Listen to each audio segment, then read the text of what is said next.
Welcome. I'm Roz from Toronto, and this is my friend Jennie Reed she's living in Scotland.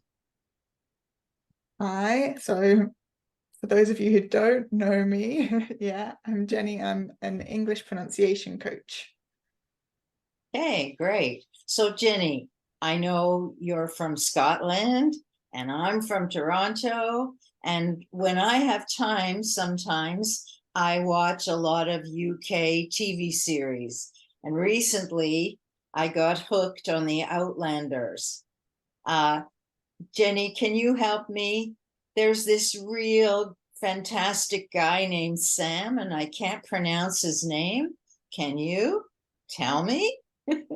Yeah, so the guy who plays the main character, Jamie, his name is Sam Hewen. Hewen. Okay. Hewen. All right. Yes. Great. Thanks. My daughter watches it also, and she also had no idea how to say his last name. Great. Yeah, Thanks. it's a jumble of Okay. letters. It is. Okay, Jennie, I'm going to start with you. Can you tell us your background? Yeah, of course. So I never thought that I would be a teacher. Before I graduated, my mum worked in a school. Her parents were both teachers. One was a head teacher, and I always said, no, no, not for me. But then when I finished my university studies, having studied languages, I knew that I wanted to live abroad. I wanted to go to Italy. And so the most logical thing for me at that time to earn some money while I was living there was to teach English. And I fell in love with the job. And I stayed in Italy for a couple of years and then moved to Germany and then came back to the UK to be with my now husband and to be closer to family as well. And I worked in schools all over the UK, in England, Wales, and finally Scotland. And I love my job and I enjoyed the huge variety of students that I worked with. But I always felt that there was something missing. And in 2018, 2019, I took my diploma in TESOL, and that gave me a lot of information about different teaching methodologies and also pronunciation. Then in 2020, when the pandemic hit, the school where I was working closed down and I moved online. And since then, I have slowly started working more and more with teachers of English and also focusing more on pronunciation. Okay, well, it's great to hear about your background and how a teacher can start their own business. Yeah. That's um, I think that attributes to the pandemic being limiting our job possibilities sometimes, and so that's great. Mm-hmm. Okay, Yeah. well, thanks. Yeah. And what about you, Roz? How did you end up starting your business? Well, I began my career as a classroom teacher in Toronto, and for 20 years I did that. The last 2 years I spent half time as the what we called the computer teacher. Now they're called IT professionals. But that was a half time, and the other half was as a classroom teacher. Um, I was offered a job in China after 20 years, and I thought if I didn't go to China then, I was never going to go.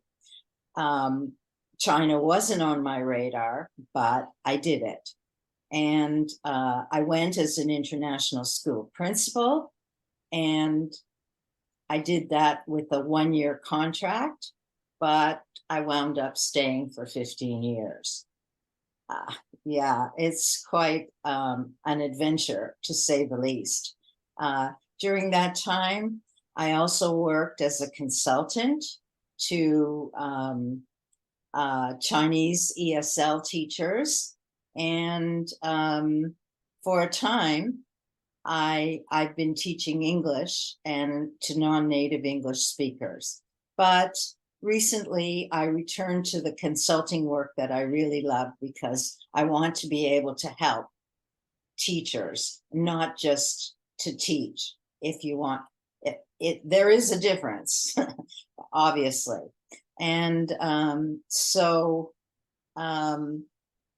I have courses, and they're intended to help ESL teachers to help their students to become better at English. Of course, I really, though, focus on the soft skills, the things that are troubling teachers, the things that they're lacking in the joy of their work, so that they can bring back this joy into their teaching lives. So it's a bit of a course, traffic around my profession, because I've been in teaching. This is my 38th year. Wow. What a wealth of experience, and what a fantastic mission to bring joy back into the classroom. I think it's so important to have that as teachers and in our classrooms. Yes, thanks a lot for that, Jenny. Attrition in the profession is really a big problem. So we want all the teachers who really love teaching to stay in it. Yeah, definitely. So let me ask you, Jenny, for general pronunciation corrections, I use a simple method. I clap to the syllables of the words and repeat a couple of times, but that's limited knowledge for me. And I wonder about your specifics. Can you tell us how you decide that your focus was going to be on pronunciation work with teachers? Yeah, well, I will be honest, probably 6 years ago, I was exactly like you. My knowledge of pronunciation in the classroom was limited. But after my diploma in TESOL, through the diploma in TESOL, I got a wealth of experience and a wealth of knowledge. And it took a bit of reflection, but I know that communicating with other people in their own languages has been and still is a huge part of my life. And that might seem like a bit of an oxymoron, considering I'm an English pronunciation coach. But when I was working in Italy and then in Germany, I was quite proficient at both languages, but there was a big difference for me in my experiences. And that was my confidence in my pronunciation of the two different languages. German always came quite naturally to me, whereas the Italian rolled R, which doesn't exist in my Southern English regional accent, was really difficult for me to master. And also when I was in Italy speaking Italian, a lot of people commented that I sounded German, which made me feel really self-conscious when I started to speak Italian.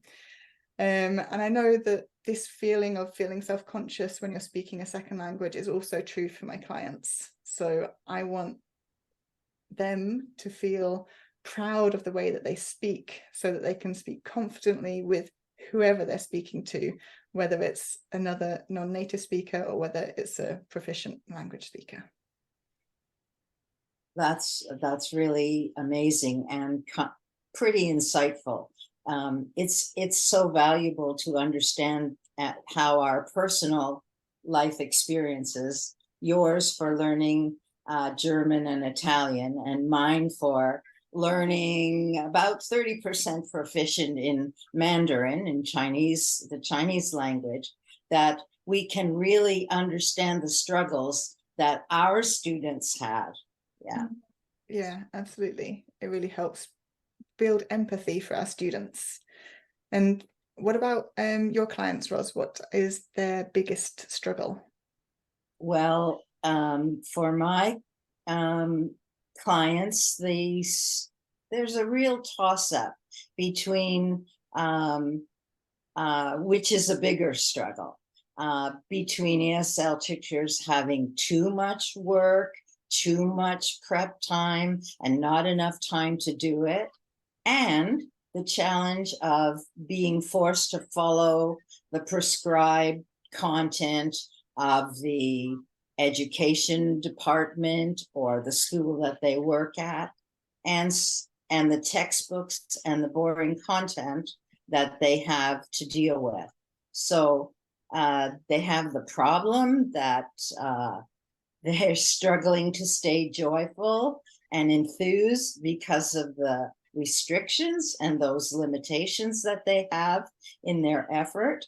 So putting the joy back into their teaching is my mission, and it has been for quite a long time.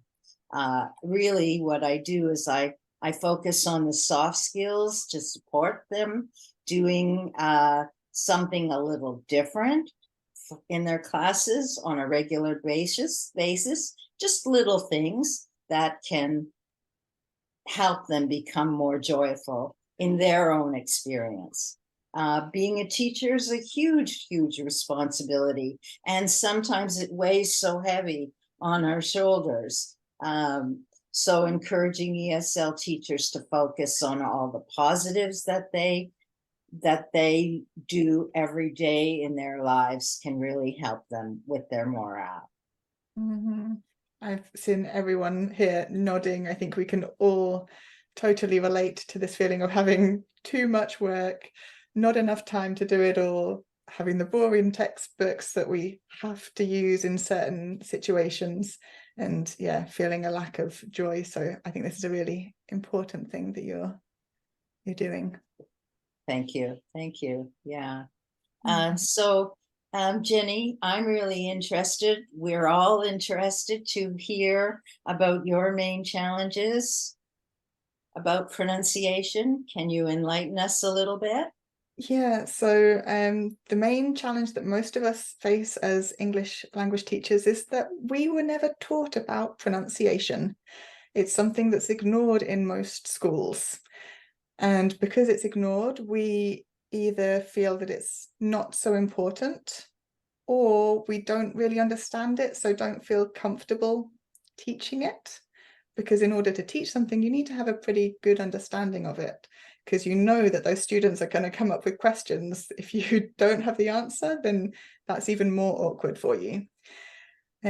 So yes, and this is true for me as well. As I mentioned before doing my diploma, I didn't include it in my classes, other than correcting something that was pronounced wrong.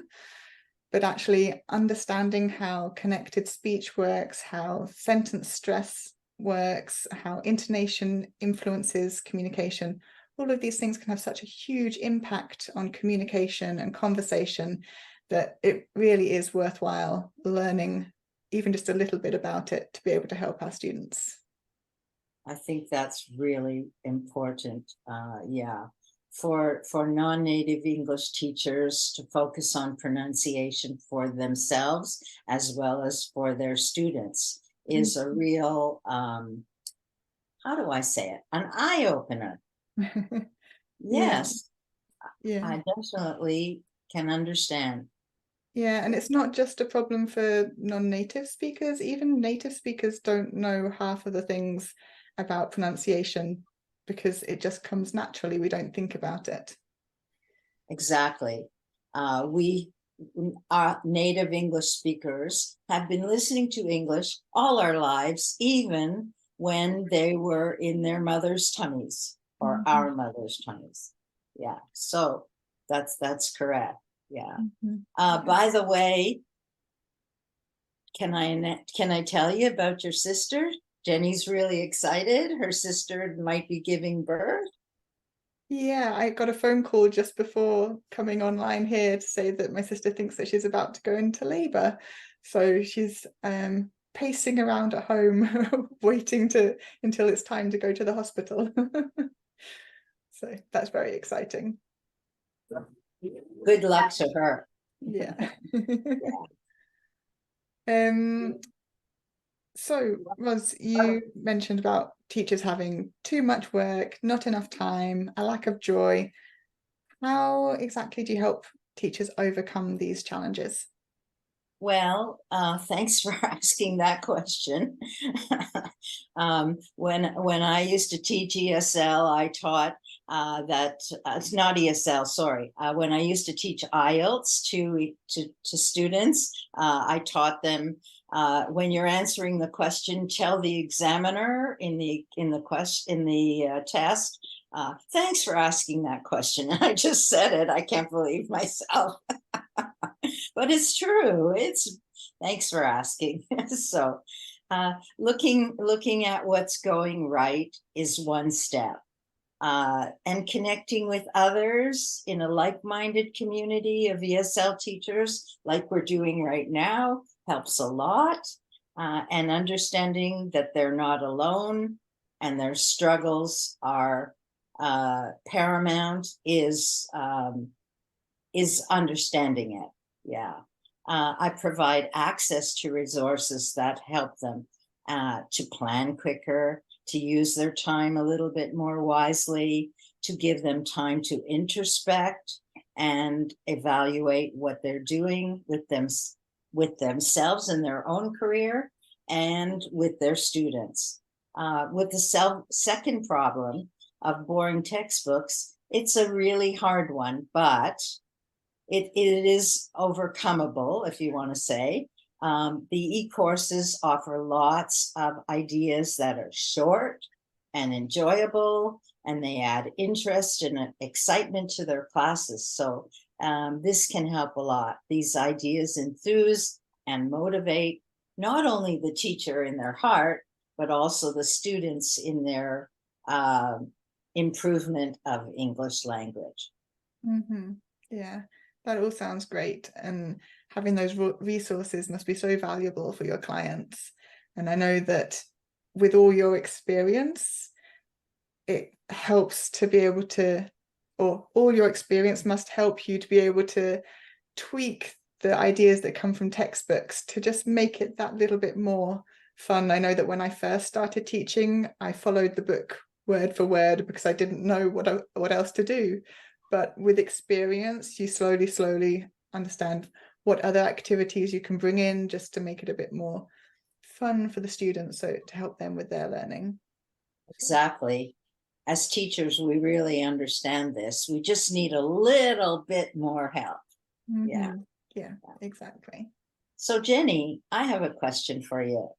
As an ESL teacher, how could I put a focus more on pronunciation to help my students in the class? Well, as you said, with your resources, including pronunciation does not have to take up your whole class.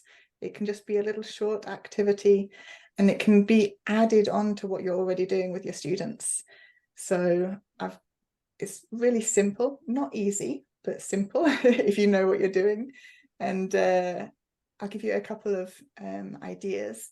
So first one is thinking about when you're teaching any grammar points and looking at contractions. So quite often when we look at new language, we use each word individually. And when they're at the very beginner level, that's fine because they need to be able to put everything together. But once they get a little bit more advanced, we need to focus really on the spoken language because that's what they'll hear. And very simple example with cannot, we almost always contract it to can't. But a more complicated example could be, I would not have gone if I had known. This would never be said.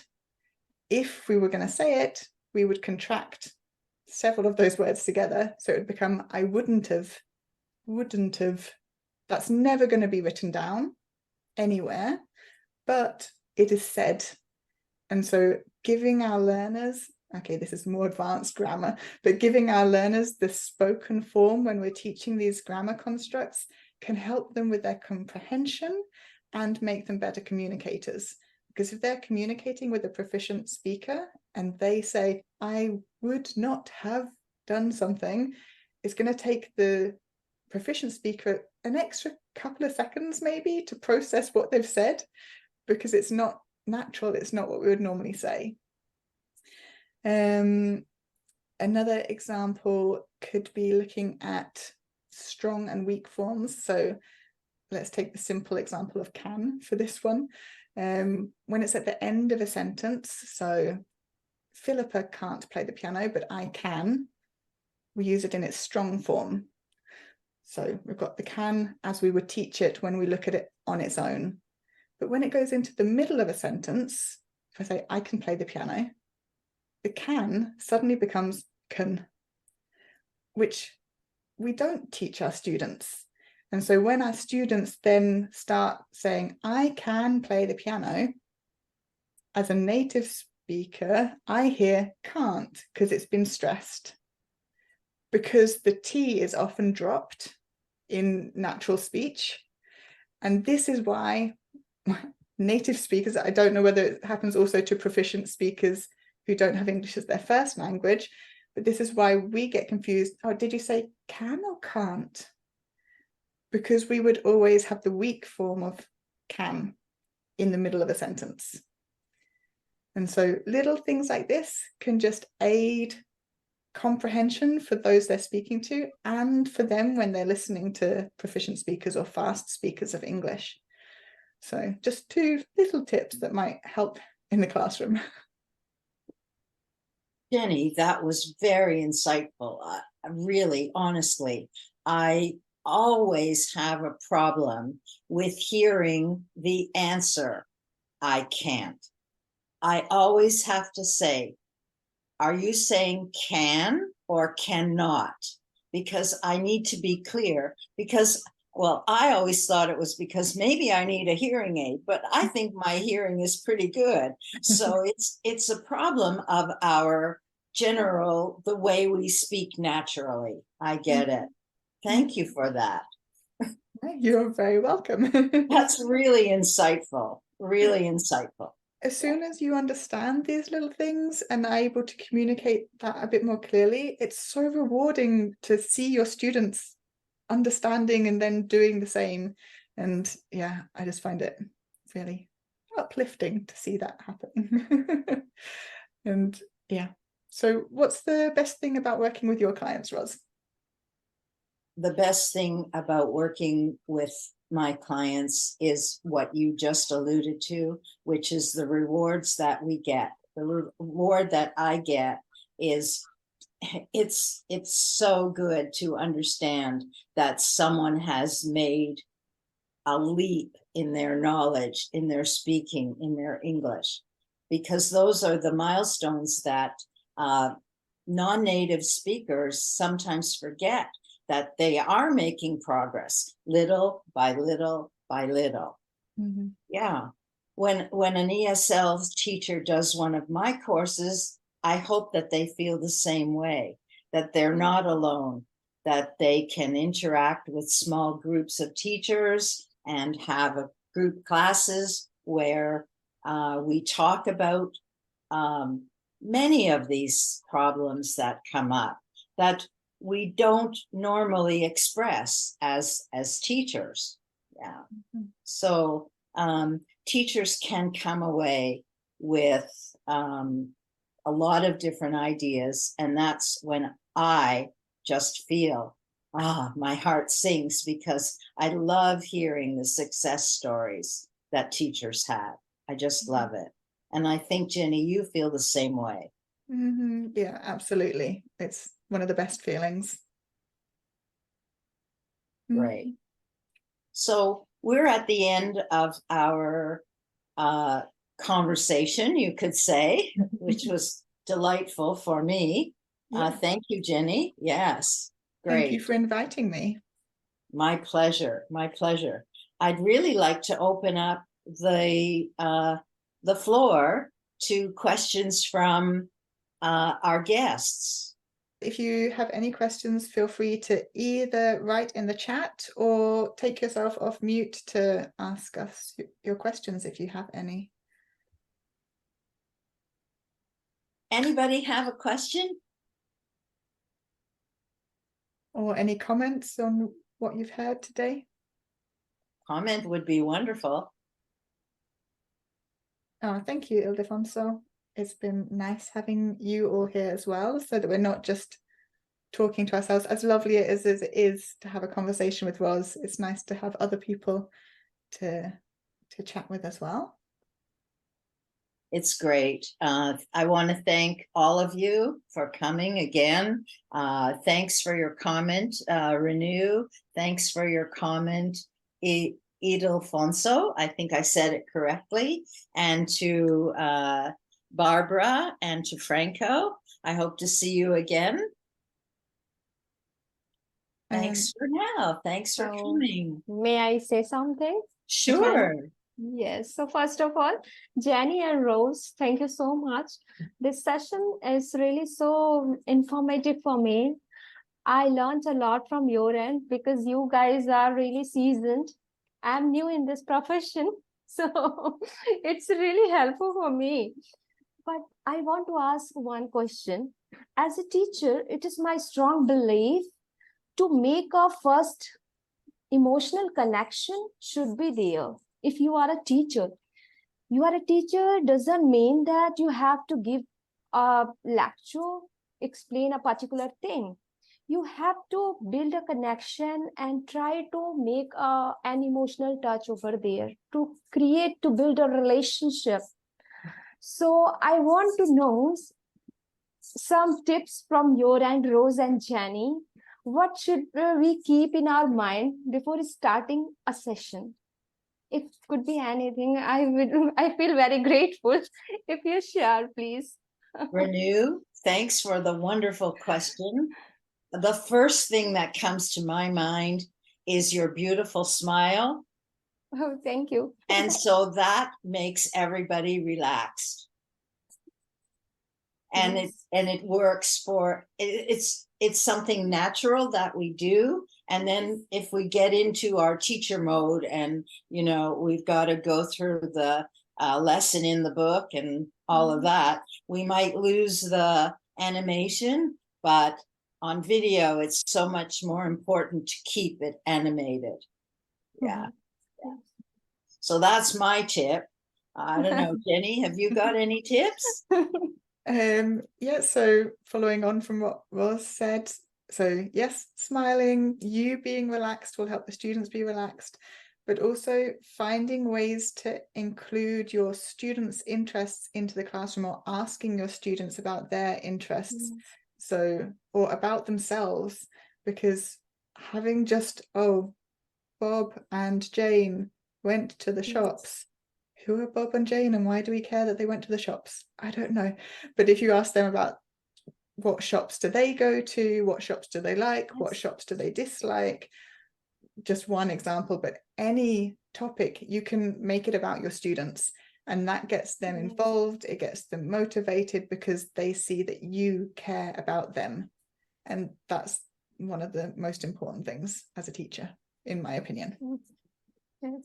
Thank you so much. I believe we're the same. Like, it's very crucial for a teacher to first try to understand the psychology of your student, so that you can drive your session accordingly. Thank you so much, Jennie. Thanks a lot, Rose. Well, I want to ask, you're very welcome, Renew. I want to ask maybe Barbara or Franca or Ildefonso, do you have any tips for Renew?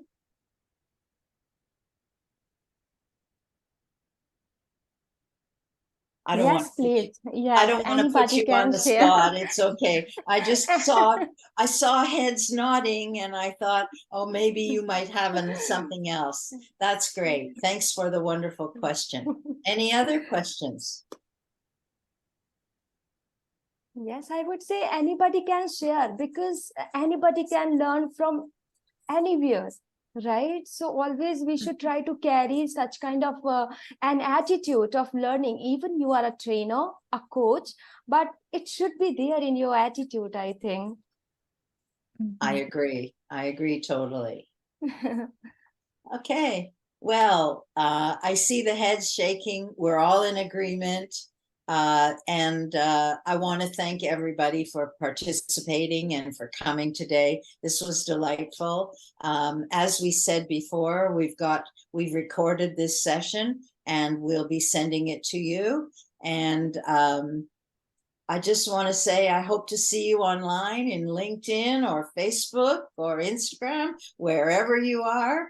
Let's talk about this crazy world of ESL and keep ourselves motivated and keep the joy in our lives and in our profession. Thanks, everybody. Thanks, Roz.